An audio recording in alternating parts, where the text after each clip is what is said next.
To speak with Navroop Sahdev. She and I have known each other several years now, going on a decade. Navroop always has an eye on what's 6 months, 12 months, 2 years ahead. And we met up in Davos this year in January of 2025, literally right as the administration was changing from the Biden administration to the Trump 2.0 administration. And I wanted to speak with Navroop about the holistic kind of view of where the world's headed in terms of blockchain, in terms of AI, in terms of decarbonization, and in terms of global migration and the challenges that this intersectionality presents. Navroop is an economist, she's a futurist, and she's the founder and CEO of the Digital Economist, a global think tank. She's been educated around the world. She's very much a global figure, currently based in New York City. So, Navroop, if I could turn it over to you, maybe if you could give us your sense of where things were at Davos this year from your perspective, and perhaps introduce to the audience who you are and give a little more context to the Digital Economist. Sure. Thank you, Joe. First of all, almost always good to be with you. Great to have you in Davos last month, and we're kind of continuing that conversation. We had a conversation an hour ago on the Davos debrief, which we host each year after Davos, and now this, I think, will kind of deep dive into some of the issues that you work on. Um, but I guess just for quick context, we are 5 years old now. We launched in Davos actually in 2020 and the world got locked down. I usually kind of talk about the digital economist as a COVID baby of sorts. Um, but now I think now that we're here 5 years later, I kind of describe the digital economist, which kind of really started as a almost like a movement on, the economy should be human centered and not profit centered. It should be life centered and not death centered. I mean, if you look at some of our biggest industries and what we subsidize, I mean, it's really death and destruction. I don't know if there's any other way to put it. Um, and now it has become this very interesting, dynamic, open ecosystem, and we sort of describe it as a think and do tank, right? So on the think tank side, we do all the things a think tank does, which is we convene, we write, we publish. We host events to get some of that thought leadership research out. And on the do side, which is also very exciting, is that we just don't stop at ideas or publishing about ideas or talking about ideas. We actually start to build some of these. So at the moment, we have 5 ventures, and some of these are linked on our website. Others are sort of in the works and not announced yet. And so the idea being, we need a entrepreneurial, we need an innovative, approach to solving a creative way to solve some of the toughest problems in the world. Policy is slow. I mean, we learned that from, for example, beneficial ownership transparency. It took 20 years to lobby some of the things that came out in the last couple of years, right? And now you kind of have this email from your CPA. It's important to announce who the ultimate beneficial owner is of whatever companies that are incorporated in the US, and yet it's still something we can only enforce in the US. And there's, a number of privacy jurisdictions around the world. There's a number of, tax havens around the world that continue to be loopholes. And this is just an example of one of our ventures, which is Tech for Transparency. And I usually talk about how, $50 trillion are in the hidden economy and 500 billion are lost in taxes each year. And we'll go into that. I guess there's a lot of cost saving that's top of the agenda at the current administration. But to answer your final sort of segment of the question, Joe, Davos was really, big for us this year. We brought a largest delegation. You were a panelist as well, talking about sort of geopolitical, issues as it's around the economy. Um, and it is something that's getting bigger and bigger each year. So it's good in the sense that more and more stakeholders are coming to spaces like this for conversation, for engagement, for innovation. But at the same time, it is in many ways also disconnected with the power, which is more and more concentrated in the world. So you can, I can completely see, you can have the sense, well, you're going to Davos and you are engaging with all these innovative, interesting people, but who are the decision makers, right? So I would say that you have a higher probability of engaging with them in Davos than any other place in the world. Um, but I cannot help but sort of, address this. And you are right, like you said earlier, that the updates were coming in real time. We had like a storm of executive orders, which is just it was quite insane. And from a political theory perspective, this is a known technique, which is to cause chaos and to not have a concerted resistance and sort of catch your opponents off guard, right? So we could talk about that. Political science was my minor in college, but that's what I would say for Davos for now. No, I appreciate that. One thing I really appreciate about the Digital Economist, and I put a link in the chat so that people can see your publications for themselves, is the sense that how you bring in collaborators from multiple disciplines all under the same roof to give their leadership and perspective on a given topic, usually with interdisciplinary aspects to it. And these are people who are both academics and in the quote unquote real world. So applying what we learn from one another into private enterprise, NGO, government, etc. What would you say are the biggest challenges facing the globe as we go into 2025 and looking beyond? Well, I think I have a long list to that. Um, I would say, to answer your question, Joe, first and foremost, we have been seeing this trend on political polarization over the past 20 years or so. And mix that with misinformation, with digital authoritarianism, which is basically you flood the internet with misinformation and push your narrative. It's a very interesting domain if you study it now, right? Because now we can look back at the past 20 years. Um, and you have all sorts of like social media tools which are supposed to democratize and the Arab Spring. I mean, remember at the time people were so positive about social media. Oh, Facebook. But now we're at a point we realize A, it is saturated, which is there's only so much human attention. I mean, there's only so many hours in the day, right? So if The you have attention economy, people talk about the attention economy and the exactly. the competition for eyeballs and it being in the milliseconds. Correct. And I think that's actually plateaued, if I'm not wrong. If you study the economics of some of this, so these platforms that were backed by venture, almost with this imagination of endless growth, have actually plateaued, right? So there is only so many attention. So after, if you have 8 billion people on the planet and 6 billion are on social media, and if kids in Indonesia are spending 12 hours per day, that's basically the maximum you're gonna get.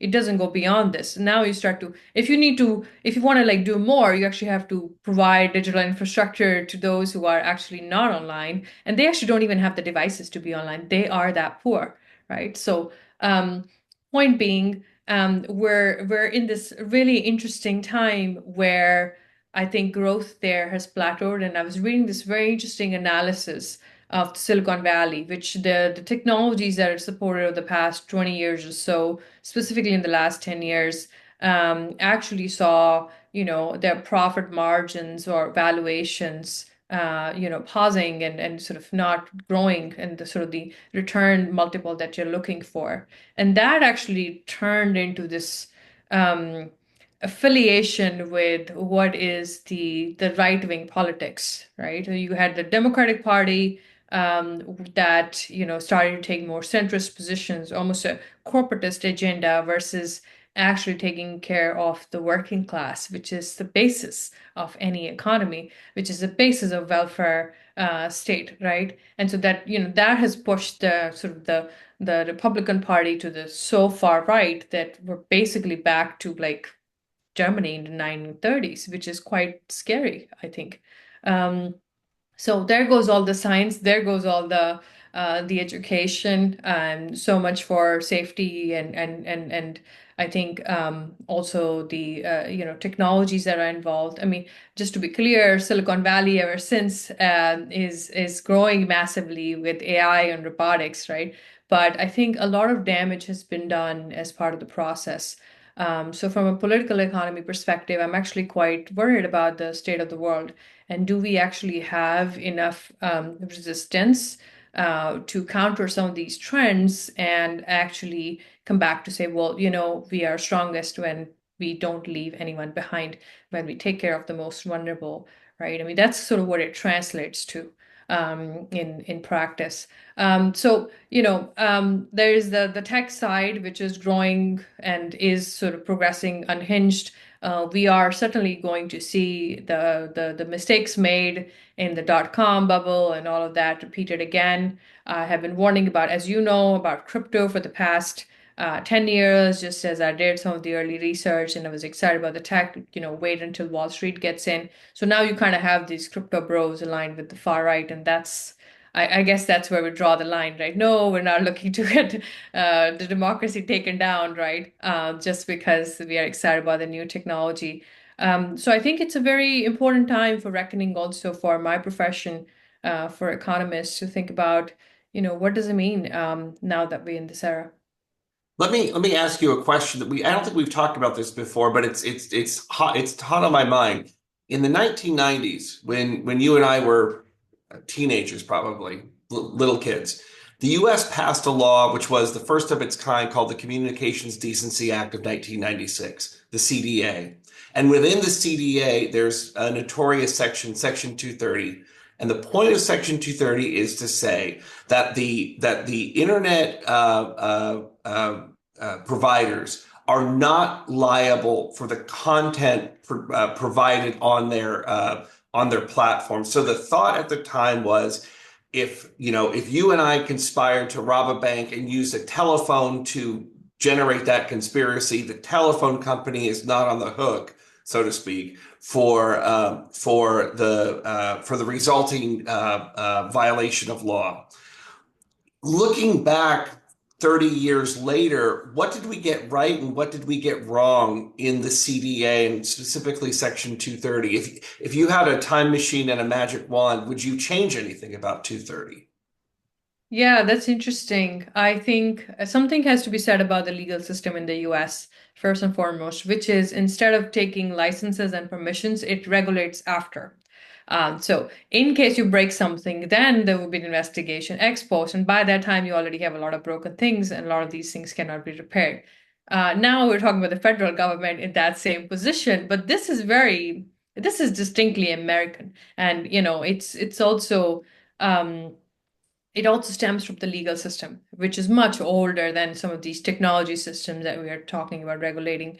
But needless to say, the platforms that are hosting this content have the closest and best insights into what that content is.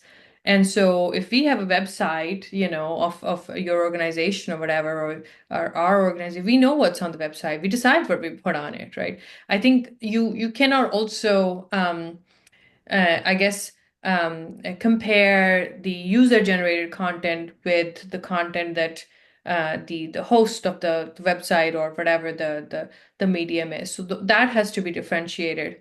And maybe there's labeling that could happen, but I would say with AI now, there really shouldn't be any reason to not gather some of those data points earlier. And actually, I think companies have it. They damn well know what's on their Yes, platform. in Davos, we talked a lot about the need for regulation and the need, especially in the world of deep fakes. I was recently speaking with a group of entertainment lawyers who were outraged with the fact that the deep fakes in AI are so convincing that their clients, who are some of the biggest celebrities in the world, Jerry Seinfeld, Scarlett Johansson, Steven Spielberg, some of the best known entertainment figures on the planet who have invested their entire lives and careers into their image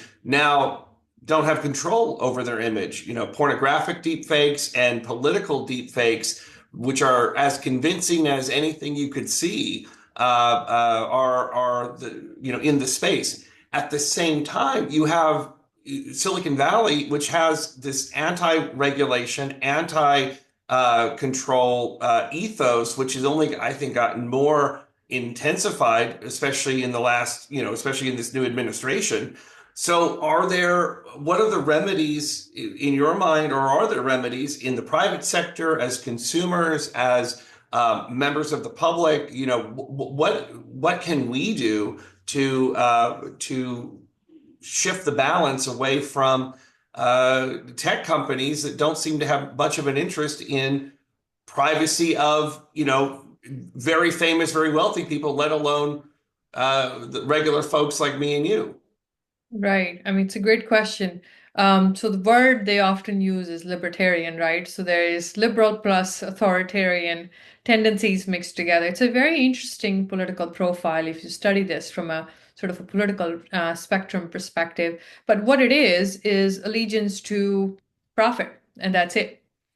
It basically distills down to that all they care about is making money as fast as possible, as much as possible, without any constraints. So there's a lot of virtue signaling and sort of, tendencies towards the sort of the welfare side of things. But the second you say, oh, regulate, no, right? So you automatically start to slide into the other side, and we're sort of seeing that unfold in real time on how this can affect entire, well, the world's largest economy for that matter. And I think it's interesting to have this conversation between the two of us, you a woman of color, me a white guy in the LGBTQ community. We're kind of the outsiders, but you're more in the know when it comes to tech and sort of the Silicon Valley mentality. I think you're more tapped into that. What do you think it is about the culture there that seemed to turn so quickly on? We embrace DEI, diversity, equity, inclusion. We embrace LGBTQ people, people of color. And now, because I guess Donald Trump says so, we are anti-trans, we're anti-DEI, we're anti-women, we're anti-minority. What do you think about the culture in Silicon Valley makes it so flimsy when it comes to things like values? Something we talk a lot about in Davos is, diversity, equity, and inclusion, and the Digital Economist is a pioneer of that. It's a very diverse group of people, and the people you see in Davos are incredibly diverse. Yeah, so two comments. First is the short answer to your question is greed, right, in Silicon Valley. My second comment is actually, if you study sort of the cross section of the data, most people are politically left leaning or centrist in Silicon Valley. So if you look at, for example, at donations, most of the people from that sector actually donated to Kamala Harris, if I'm not wrong, up to 70-80%. Now, Yeah. if you take the top, very, very top, the biggest actors, they are the ones who've, for the lack of a better term, caused the damage, the mega donors, right? And so, you have, of course, Elon Musk, who's trying to take down an entire country. You have Andreessen Horowitz, which, openly they were, even until 2 years ago, they were on the Democratic side of things. But what it is we have a political culture of appeasement, which is everything is up for negotiation. So my understanding, again, I have an Indian passport. I usually talk about I'm an Indian passport holder fighting for American democracy. But what I see is you have this cultish figure who's basically going to every single group and promising them what they need. He's simply saying, I'll give you this, right? So you go to Venezuelans, it's like, oh yeah, we won't touch immigration. Like, why would you believe that? Right? It's almost hilarious. And so, with sort of their tax cuts, and those are sort of the things that they're eyeing, and that's huge. We saw a massive wealth transfer. I remember we had this conversation in the early days of COVID, and again, we saw this unfold in real time. We had, of course, BlackRock managing assets of the US government, putting it in a very dangerous position, if you ask me, right? From sort of hollowing out government capacity to manage its own assets. And now, like, that process continues to unfold. And if you see what has happened over the past 3 weeks, we're seeing the nervous systems, the data centers, the federal repositories and records of all sorts being attacked because these guys understand data, right? And we've been working on data as a new gold for a number of years now.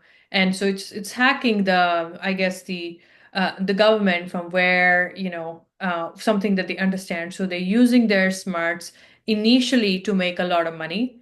And then they figure out through media, again, a process that has been undergoing more and more consolidation. You have more and more billionaires and business people buying media platforms because media is influence. And there's a very clear feedback loop with media in the US, right? Where the more influence you have, specifically in the US, the more power you have. The more power you have, the more money you can make. And this cycle grows to a degree that there's a lot of things that are actually just fake or corrupt. Like Donald Trump doesn't have all this money that he has a facade, right? Of having, but at the same time, you have other economies where some of the mega rich actually hide their activities. Like you don't know who owns what, right? And this is kind of more Europe, Yeah. Asia, other parts of the world.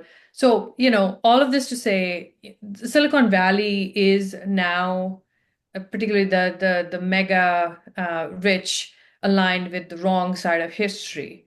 And I think what I'm sort of seeing is we need a very focused effort on changing that, right? The greed is not above billions of people on the planet. So it might take a popular response to right the wrong of the current era. One thing that occurs to me in the news in the last few weeks, I don't think that anyone could have anticipated the speed and assertiveness of Elon Musk and his doji, whatever you call it, his team of 18 and 20-year-old computer programmers who have infiltrated the U.S. Treasury Department, the IRS.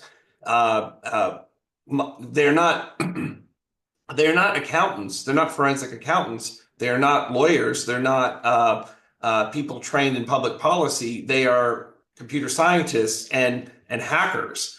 And so what occurs to me, at least, being an outsider, is are they using consumer financial data, IRS data, Treasury Department data in terms of what the US takes in and spends to train an AI? And what would be the purpose of training such an AI? In my mind, and maybe this is going to sound paranoid, is it to detect people who are here undocumented? Is it to virtually spy on people in the United States and abroad? Remember, in the United States, at least in the law, the CIA has no jurisdiction. The CIA does not conduct domestic spying operations. The FBI conducts law enforcement operations under judicial supervision. Abroad, outside the U.S., there is no protection like that. What occurs to me is, are we going to get a level of data where Elon Musk and his teenagers are going to say, Navroop, why did you buy two toothbrushes last week? You don't normally just buy one toothbrush. Or Joe, your energy consumption was up for 3 months last quarter. Why, what were you doing? It's a level of granularity, I think, that can be discovered with computing power and this huge data set, which has previously been protected under the Privacy Act and various state and federal laws. So I don't know. That's more of a conjecture on my part, but it's a concern of mine and someone who values his own privacy. Completely. I mean, I think let me first of all just kind of give a disclaimer that what I'm speaking now is my personal opinions because I have read those same news articles as you have, and I'm wondering about the same things. Again, this is separate from, the work we're doing at the Digital Economist, which is evidence-based, policy-based. But my sense is, to answer your question, Joe, that um, there is a lot of course, hue and cry about all of this. And my hope personally is that these are more rumors than actual access, although it's hard to believe. Um, in terms of the ramifications of this, we are in completely new territory. We didn't even know with the amount of data that large corporations have, like what all they could do with it and what all they could do with it. Even until just like last year, we were talking about how large corporations have data that small companies or somebody who buys a subscription for Chat GPT, like you're nowhere near the sort of insights. So I think that also explains this sort of I am above the law, I'm superhuman type of behavior that Yeah. we're seeing because these guys are seeing data and trends, and now you have like this repository of like, human data perhaps ever generated on the internet that they have access to. And I think now they've touched, if it's true, pretty much the ultimate and perhaps some of the most sensitive data sets in the world. I mean, the US is very good in terms of maintaining data on its citizens and residents compared to pretty much any other jurisdiction around the world, perhaps with the exception of Europe. Um, but you're what it's going to lead to, I don't know. It is scary. It is dystopian. It is, science fiction. It's Orwell meets, for me, Hitler meets, all of the above. But I would say, though, I heard this very interesting analysis of this professor at Princeton, and she's talking about how this whole Project 2025 and what Trump did in the first few days of the office, coming to office, is very much mimicking the Hungarian sort of currently autocrats playbook.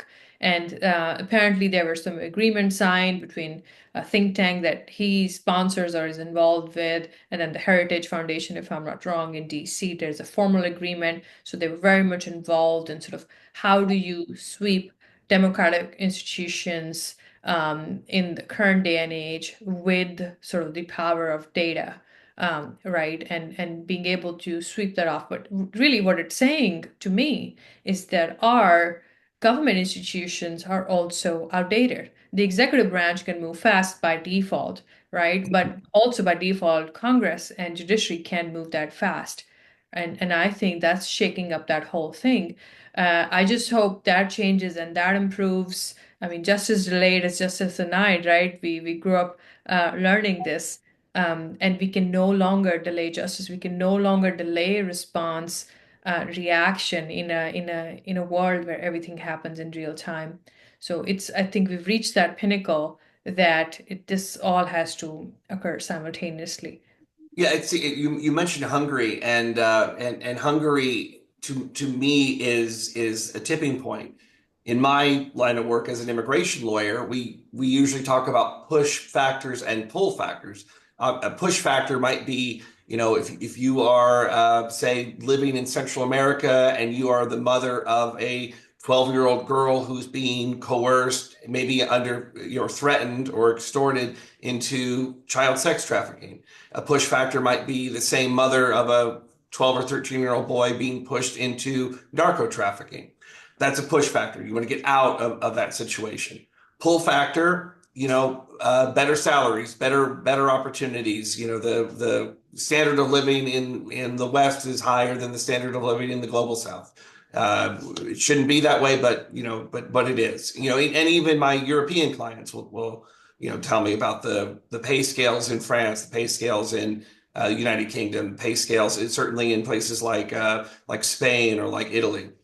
Hungary is in an interesting dynamic where I am hearing from my clients in the last 12, 36 months, push and pull factors. They want to get away from the Orban government. They don't like what's going on. They feel like they're under threat. They feel like it's not a place they want to raise their children, not with the same kinds of fears that the Central and South American people sometimes will express. But then the pull factors of just better quality of living, better educational opportunities in the United States. So, so it's going to be an interesting thing to see how in the 21st century with the advent of this big data and big computing, how autocrats and would-be autocrats use that And I think Hungary is going to be, Hungary is further along on that scale to autocracy than other places. So it's one to watch out for. And I don't know if I don't like to be overly optimistic or pessimistic, but I just don't know where it's going to go. Yeah, well, I mean, I think I've been studying what would resistance look like for democratic institutions to not slide into autocracy by default. And I would say that A, don't give up or give in before or without a fight beforehand. A lot of these things that we take for granted, privacy of our data, right? We just talked about, and knowing that our federal data, anything that federal agencies or the government has, is protected, is secure. We can no longer assume that, right? And so it's important that we demand answers. We demand from a civil society citizenship perspective. I mean, remember, the Constitution starts with the words, "We the people." And so it's we, the people, ultimately who have the power. The issue is, I think, over the past years, technology has been so distracting that we've forgotten our responsibilities as a citizen. I mean, I'm born and raised in India, so it's the largest democracy in the world, the largest, electorate, so the number of voters who vote in sort of the general elections. And so, there's something you grow up being proud of, etc. It's also just an overpopulated country. But this is something that was imbibed in us from the very beginning. And, we would study this thing like how, like, Western countries, there's like 40% voter turnout. And it's like, why? Why wouldn't you vote? And it's so easy to vote here online and pre-register and pre-vote and send in your sort of mail-in votes, etc. Um, and I think this disengagement, because of the distraction of technology, has reached this pinnacle and this breaking point, which is what we're witnessing right now.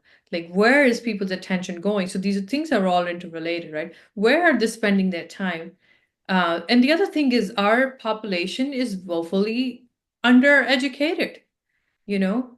And what we could do is educate and engage. Those are the ways any functioning democracy survives. If not, it is going to implode. It is going to slide into autocracy, and particularly for the US government and the US, because remember, the US has this risk portfolio. It carries this global risk portfolio that no other country does.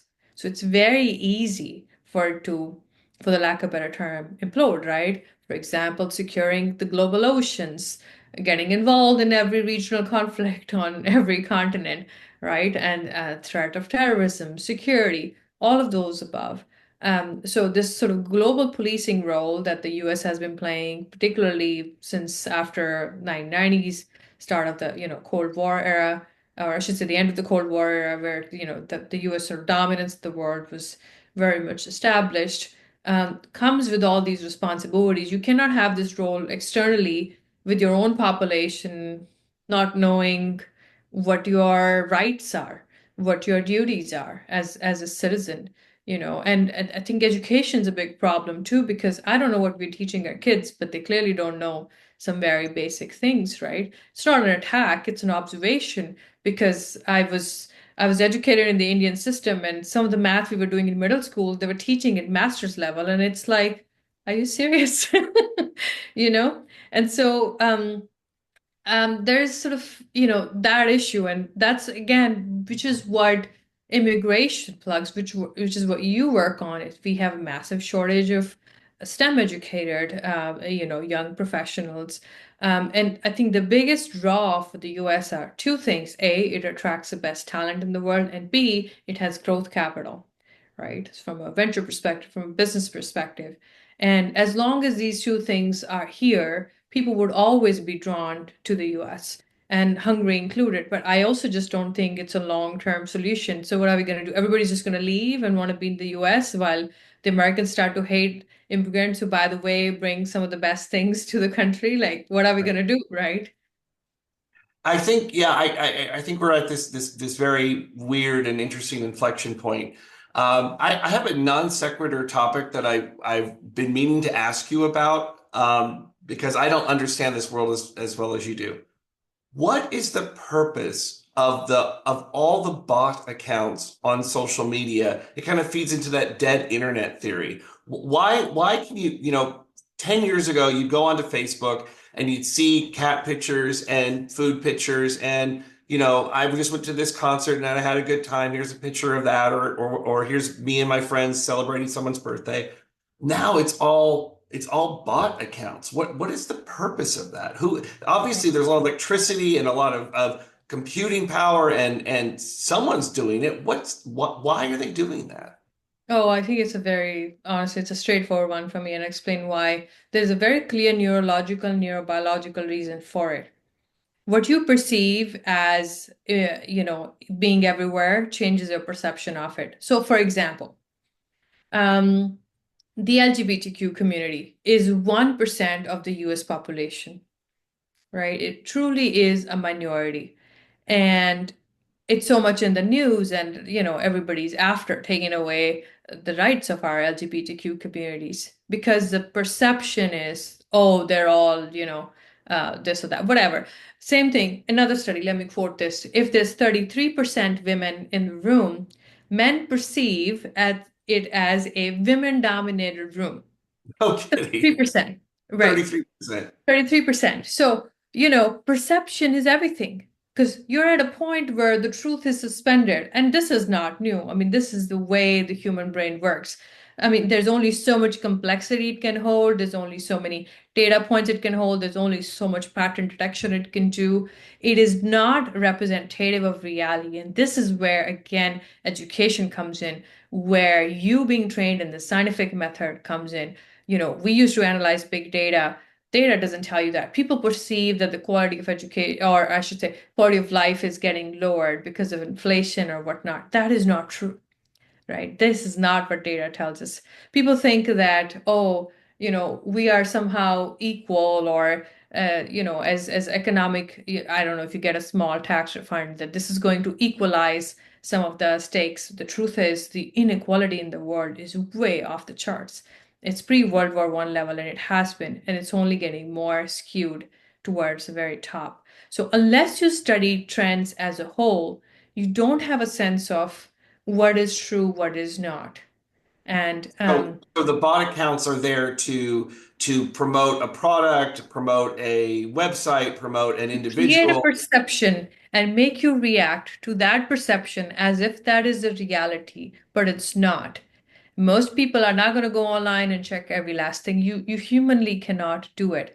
So these Yeah. bot accounts are a way to influence people to think a certain way. So, I could totally see a political party is buying, I don't know, 1 million bots saying amazing things about Trump, and next thing you know, he's elected. And it's like, but that is not true. It's based on falsehoods. It's based on what is not real. But then you know what, Joe? You can also just say that about religion. Yeah, everyone is talking about, you know, give a topic and then you go online. Just to close out a little bit and leave the audience with something to think about, is the solution to pull the plug? Is it to be more offline than online? Is it to cancel our or suspend our social media accounts or limit our time on our phones, or is there a different solution? Demanding accountability, and the only true lever is policy. And I know there's been an erosion of faith in our government institutions. They're slow and they don't understand technology, and the Congress kind of made a fool of themselves multiple times when they were interviewing Zuckerberg and all these guys over the years, why they're so emboldened now. But there is no other lever because remember, as citizens, we cannot hold corporations accountable. They could just go to another country, for example. So the only true lever is actually through policy. All right. And you can have some soft ways. There's a boycott, I guess, on February 28th. Don't buy anything from Amazon, rolling back its D&I policies. But if we could do that, but those are still what you call the pull factor. The real push factor is policy, is accountability. And we actually need to strengthen our institutions further, bring them to speed with where the speed of technology is at the moment. And it's not curtailing some of those. And from what I'm seeing, we are going the other direction at the moment, and also being announced to the rest of the world. It's So, it's interesting because loathing of big tech has at least in the last 20 years been something that brought Republicans and Democrats together. There are those images of Mark Zuckerberg and other tech titans on the dais in Congress getting grilled by both Republicans and Democrats, maybe not as effective as they could have been because the Congress people and the senators didn't really understand the technology, but now we have a president who is so deeply aligned with the richest man in the world, who is also his biggest political benefactor and donor, and who also has this,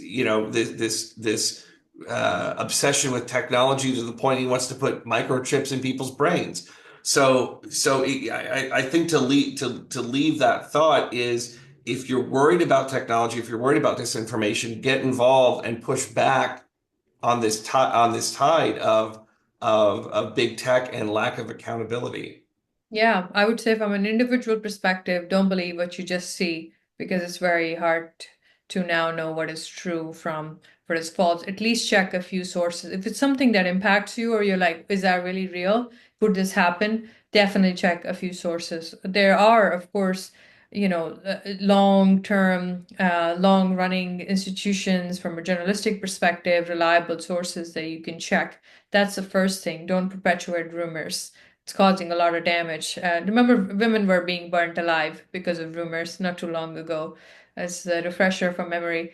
But at the same time, from an institutional perspective, the only way we can exert true power is through collective action, is through demanding accountability. And it's true, when I look at, for example, the Congress, I see a lot of I see a lot of people in the latter stages of their career. We really need young talent who's politically savvy, who's technologically literate and savvy, who sits alongside some of the experts, right? And representatives in Congress. I mean, I think of AOC. I'm a huge fan. I hope one day she's president. I love to advise her at the time. But I mean, those are the kind of leaders I think we truly need, who can hold big tech accountable. But this thing has been deteriorating for a very long time, where at some point people are like, all right, our lawmakers don't know anything. Our institutions are basically hijacked, right? They become platforms for people like Elon Musk and others to use and deploy for their benefits. And once again, we are at a point where now they are breaking them, all together.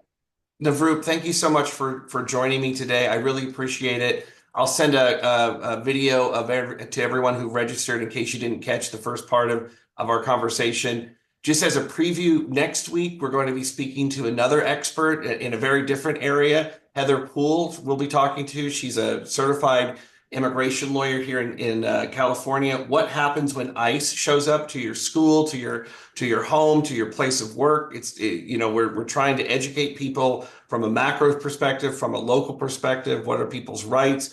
Where are things headed?